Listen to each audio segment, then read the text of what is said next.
Di sebuah danau, orang-orang tengah menjalankan aktivitasnya seperti biasa. Di sana ada seorang ayah yang mencoba menghibur anaknya dengan melakukan beberapa atraksi renang di danau itu. Ia pun cukup sukses membuat anaknya tertawa gembira. Namun tak lama setelah itu sang ayah tidak lagi nampak di permukaan yang kemudian diikuti dengan air danau yang seketika berubah warna menjadi merah darah. Sangat tragis, ternyata pria malang itu telah dimangsa oleh siluman danau. Kemudian datanglah seorang pendeta yang mengaku sebagai pembasmi siluman. Sebut saja Boy. Dengan ritual-ritual yang Boy lakukan, ia berhasil membunuh seekor ikan pari raksasa, di mana ia mengeklaim bahwa makhluk itulah yang selama ini menjadi monster danau. Warga pun dibuat sangat senang karena kini merasa telah aman. Tak lama setelah itu datanglah seorang pemuda bernama Jiang. Jiang mengatakan bahwa ikan pari itu bukanlah siluman danau. Sedangkan siluman danau yang asli kini masih berkeliaran bebas di dasar danau. Boy yang merasa diremehkan sebagai pembasmi siluman tak terima dan malah menuduh Jiang yang hanya bocah ingusan tak tahu apa-apa. Kemudian Jiang malah diikat agar tidak banyak bicara. Semua orang yang merasa sekarang keadaan sudah aman melakukan selebrasi dengan berenang-renang ria di danau itu. Tetapi naas karena ucapan Jiang ternyata terbukti. Ada makhluk buas yang mendekat, sayangnya Jiang yang diikat pun tak bisa bertindak dan tak ada orang yang peduli dengan peringatannya. Alhasil korban pun bertambah, sementara sisanya yang sangat ketakutan berusaha kembali ke darat. Namun ternyata darat juga bukan tempat yang aman karena siluman itu bisa menjulurkan lidahnya untuk menarik mangsa. Cara terakhir yang bisa Jiang lakukan adalah menyuruh semua orang agar tidak panik dan tetap di tempatnya. Terbukti hal ini cukup efektif, tetapi kemudian seorang anak mengacaukannya karena ketakutan berlari mencari ibunya.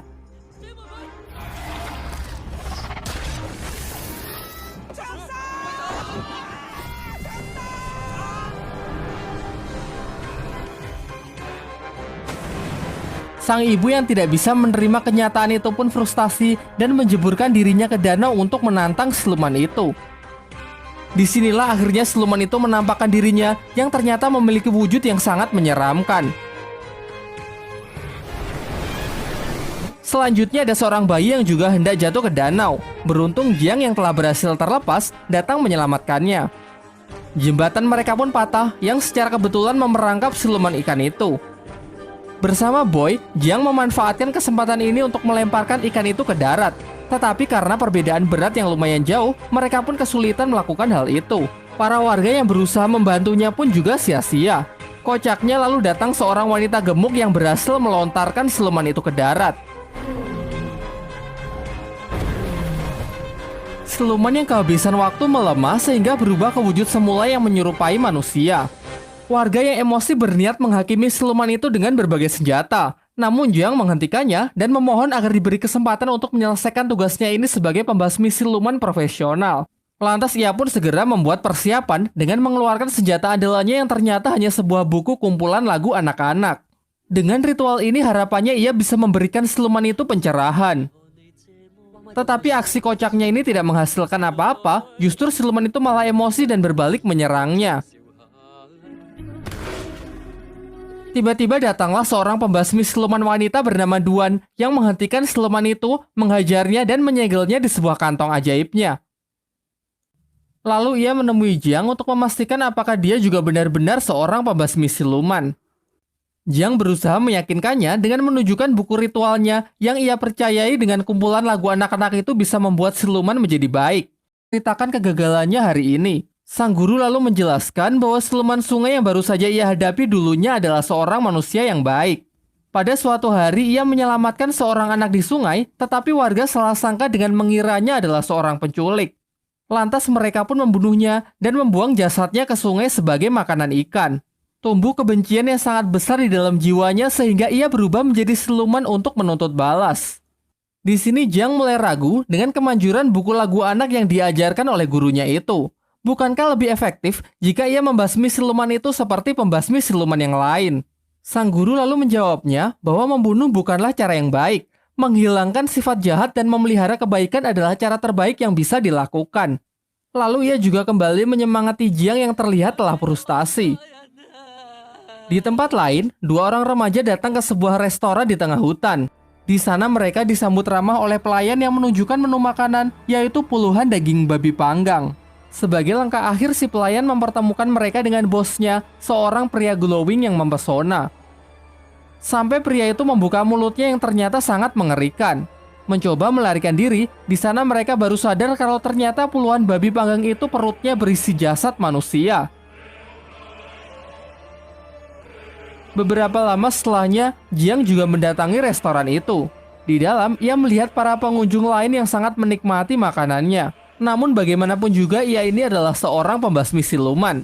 Dengan mata batinnya, ia dapat melihat mayat-mayat yang berserakan di tempat itu. Ketika ditunjukkan menu babi panggang, dengan jelas ia melihat perut-perut babi itu dipenuhi oleh daging manusia. Kemudian Jiang memberitahu pelayan itu kalau dia ini adalah pembasmi siluman. Sampai pada akhirnya Jiang mengakhiri sandiwara itu dengan memukulnya. Tetapi nyatanya ia belum cukup kuat untuk bisa mengalahkannya. Beruntung Duang, si pembasmi siluman wanita sebelumnya datang untuk mengambil alih pertarungan. Dengan mudah ia dapat menghajar siluman-siluman itu dengan sangat brutal. Meskipun kalah jumlah, ia jauh lebih unggul dengan menggunakan gelang-gelangnya sebagai senjata untuk menghancurkan para siluman itu.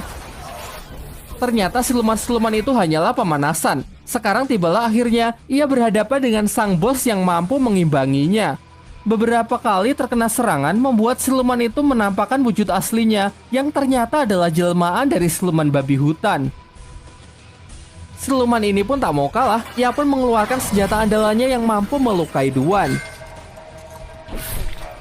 Begitu ada kesempatan, Duan langsung menyuruh Jiang untuk membantunya dengan mencium siluman babi itu. Awalnya Jiang menolak karena melihat siluman itu memiliki wajah yang sangat mengerikan. Sampai secara tak sengaja ia melakukannya yang membuat siluman babi itu tersedot di dalam dirinya. Duan kemudian menciumnya, sehingga siluman ini kini beralih di tubuh Duan. Terakhir ia memasukkan siluman itu ke kantong ajaibnya. Namun sayangnya siluman itu sangat kuat, sehingga kantong andalannya itu pun hancur dibuatnya. Melihat situasi yang semakin mengkhawatirkan, mereka pun kabur meninggalkan tempat itu yang runtuh. Tiba di sebuah sungai yang aman, Duan membuka pakaiannya dan menyuruh Jiang menekan luka di dadanya untuk menghentikan pendarahan. Jiang yang memiliki cita-cita menjadi biksu pada awalnya menolaknya. Namun karena ini mendesak, ia pun dengan terpaksa melakukannya. Namun ternyata Duan memiliki perasaan yang lebih kepada Jiang, sehingga kini ia meminta Jiang untuk menciumnya. Tak ingin khilaf, Jiang pun menolak dan segera meninggalkan tempat itu. Besoknya Jiang kembali menemui gurunya. Sang guru menceritakan mengenai kisah dari siluman babi yang dihadapi Jiang. Siluman ini dulu adalah seorang pria baik hati bernama Gong. Tetapi semasa hidupnya, ia diperlakukan diskriminatif karena memiliki wajah yang sangat jelek seperti babi. Meskipun begitu, Gong berhasil menikahi wanita yang amat ia cintai. Sayangnya sang istri malah berselingkuh dengan seorang pria tampan. Dan ketika ia mempergoki istrinya itulah, ia kemudian dibunuh menggunakan garpu tanah bermata 9. Karena kebencian yang sangat besar tumbuh di dalam jiwanya, Gong pun bangkit menjadi siluman dan bersumpah akan membunuh siapapun yang ia temui. Setelah mengetahui hal itu, Jiang meminta gurunya untuk membantu dalam mengalahkan siluman babi yang sangat kuat itu. Tetapi sang guru menolak dengan alasan masih sibuk bekerja. Ia kemudian menyarankan kepada Jiang agar meminta bantuan kepada Sun Wukong, sang kera sakti yang kini dikurung di bawah Gunung 5 Jari selama 500 tahun oleh sang Buddha Agung karena kesalahannya menentang aturan langit. Sebelum pergi, sang guru berpesan supaya Jiang berhati-hati karena Sun Wukong ini sangat sakti dan memiliki banyak akal licik. Tak lupa ia juga memberikan buku lagu anak untuk menghilangkan kebencian di dalam hati Wukong. Singkat cerita, Jiang berangkat dengan melintasi suatu hutan.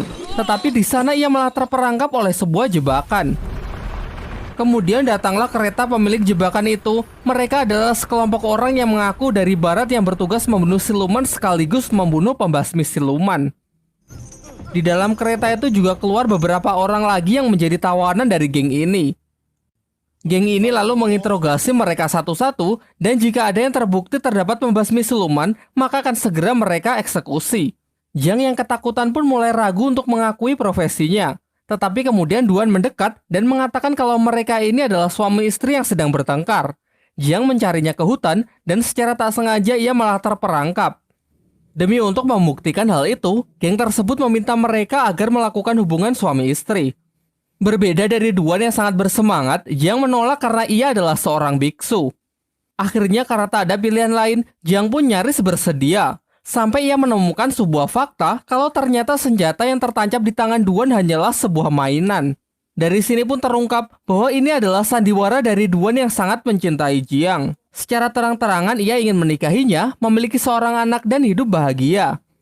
Namun dengan tegas Jiang menolak karena ia menginginkan cinta yang lebih besar, yaitu cinta dari Sang Buddha Agung. Hal ini membuat Duan patah hati, kemudian memukuli Jiang, bahkan sampai mengurungnya. Hingga mereka dikejutkan oleh kedatangan Gong si siluman babi yang ingin menghabisi mereka. Lalu Duan meminta Jiang agar turun dari kereta karena ia ingin menabrakkan kereta itu ke siluman. Kereta itu pun hancur berkeping-keping. Jiang sangat cemas melihat Duan yang sepertinya terluka parah. Jiang merasa sedih dan seakan menyesali perbuatan ia sebelumnya. Namun lagi-lagi ini adalah sandiwara Duan untuk mengetahui isi hati Jiang yang sebenarnya. Gong yang terpental ternyata tak terluka sedikit pun dan siap melancarkan serangannya lagi. Beruntung datang seorang kesatria tangguh yang memiliki kekuatan hewan buas. Ia berhasil menandingi Gong yang membuat Gong ingin melarikan diri.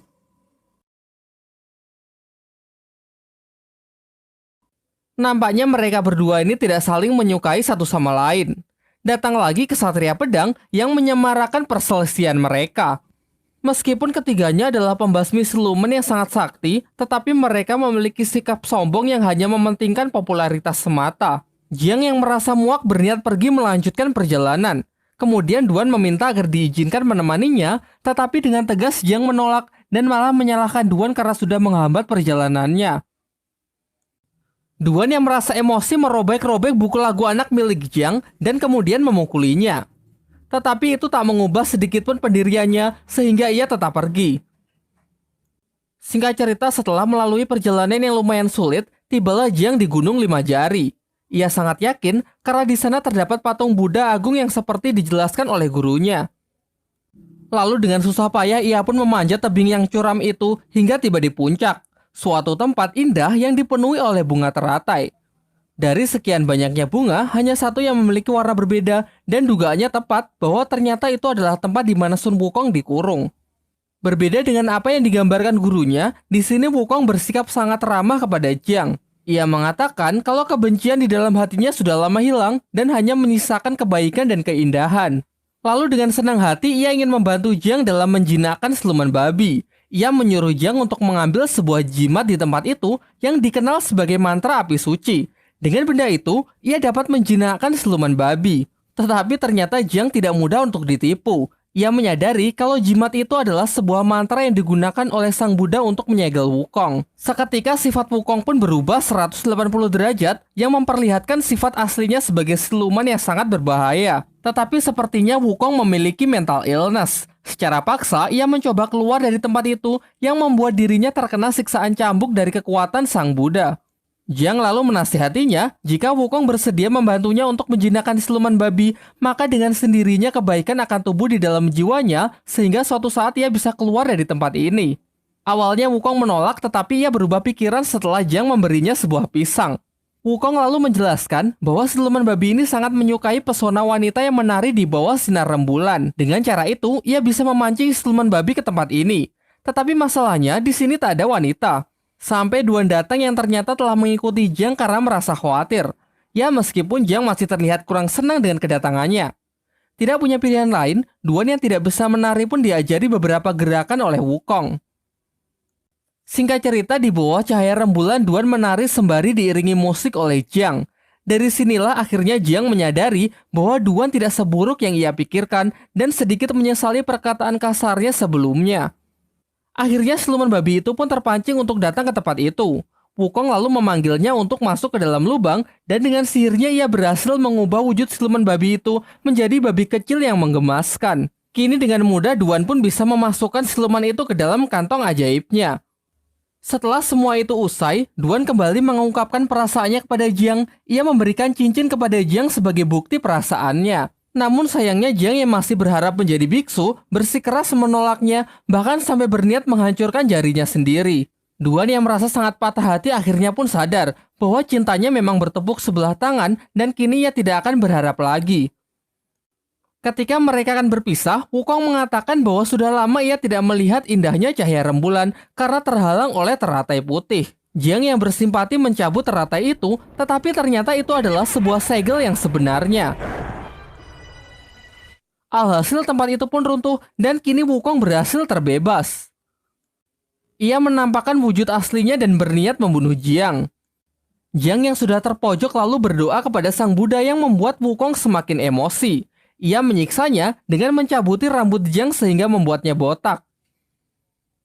Tak lama setelah itu datanglah 3 pembasmi siluman yang sebelumnya, yaitu Kesatria Hewan Buas, Kesatria Kaki, dan Kesatria Pedang. Pada awalnya Wukong diremehkan karena perawakannya yang sangat kecil. Mencoba unjuk kebolehan Kesatria Hewan Buas maju terlebih dahulu untuk melancarkan serangannya. Tetapi dengan mudah Wukong dapat mengatasinya dan malah memakan kesatria itu hidup-hidup. Giliran Kesatria Kaki yang menyerangnya menggunakan injakan telapak kaki raksasa. Pada awalnya ia sangat sombong dan yakin dengan kakinya itu dapat mengalahkan Wukong. Namun karena tubuh Wukong yang terlalu keras, kakinya pun malah berlubang. Terakhir Kesatria Pedang membuka kotaknya yang berisi beberapa pedang kecil. Dengan mantra yang ia rapalkan, pedang itu pun berubah menjadi sangat tajam dan langsung melesat ke arah Wukong. Wukong lalu menangkap pedang itu, namun ia malah ikut terlempar ke udara. Kesatria Pedang memanfaatkan kesempatan ini untuk mengeluarkan seluruh pedangnya dan menyerangnya secara bertubi-tubi. Lagi-lagi Wukong lebih unggul dengan bisa menghindari semua serangan itu. Lalu Kesatria menyatukan seluruh pedangnya untuk melancarkan serangan pamungkasnya. Meskipun Wukong gagal menangkisnya menggunakan toya sakti, tetapi dengan tubuhnya yang sangat keras pedang itu pun malah hancur berkeping-keping. Kemudian Wukong mendekat dan langsung membakar para pembasmi siluman itu hingga hancur menjadi debu. Kini tersisa Jiang sendirian yang akan dihabisi oleh Wukong. Tetapi kemudian Duan datang dan langsung menantang Wukong. Sayangnya apa daya level mereka terpaut terlalu jauh. Duan menerima serangan fatal dari Wukong yang membuatnya harus meregang nyawa.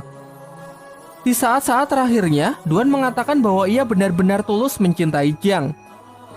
Jiang membalasnya dengan mengatakan bahwa sebenarnya ia juga sudah lama jatuh cinta kepada Duan.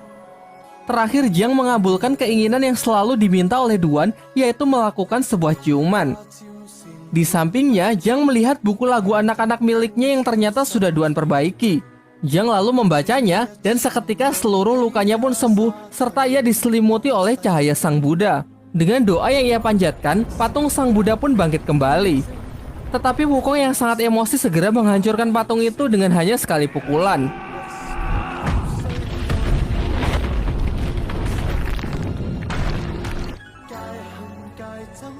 Tidak berhenti sampai di sana, di angkasa Sang Buddha Agung muncul dan menyerang Wukong dengan jurus tapak Budanya. Wukong mencoba menahan sekuat tenaga hingga berubah ke wujud kera raksasanya. Tetapi nampaknya meskipun ia keras sakti sangat mustahil menahan serangan sekuat itu.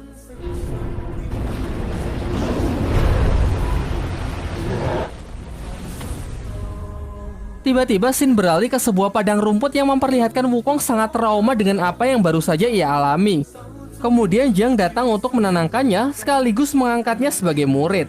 Serta ia memberikan gelang peninggalan Duan yang ia rubah menjadi sebuah mahkota.